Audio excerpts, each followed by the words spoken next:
Hi hello friends, welcome to our YouTube channel. అందరికీ శ్రీరామనవమి శుభాకాంక్షలు.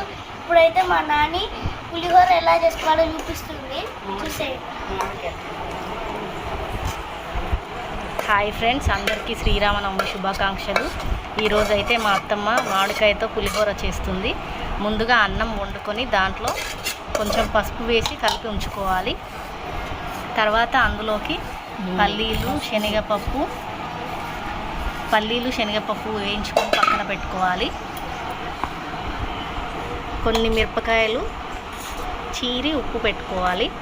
వాటిని వేయించి పక్కన పెట్టుకోవాలి. అన్నంలో పసుపు నూనె కలిపి పెట్టుకొని దాంట్లోకి పోపు వేసి కలుపుకోవాలి. అంతే ఫ్రెండ్స్, మా నాన్న ఎలా చేస్తుందో కామెంట్ సెక్షన్లో చెప్పండి. మీకు నచ్చితే చేసుకోవడం మాత్రం మర్చిపోకండి. మామిడికాయ పేస్ట్ని పోపులోకి వేసి కొంచెం వేయించుకోవాలండి.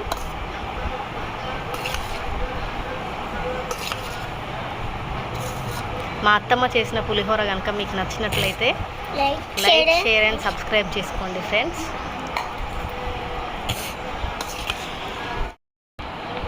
వేయించిన పల్లీలు శనగపప్పును కూడా అందులోకి వేసి కలుపుకోవాలి ఫ్రెండ్స్. ఇప్పుడైతే పులిహోర రెడీ అయినట్టే. మా పులిహోర కనుక మీకు నచ్చినట్లయితే మీరు కూడా చేసుకోండి. లైక్, షేర్ అండ్ సబ్స్క్రైబ్ చేసుకోవడం మాత్రం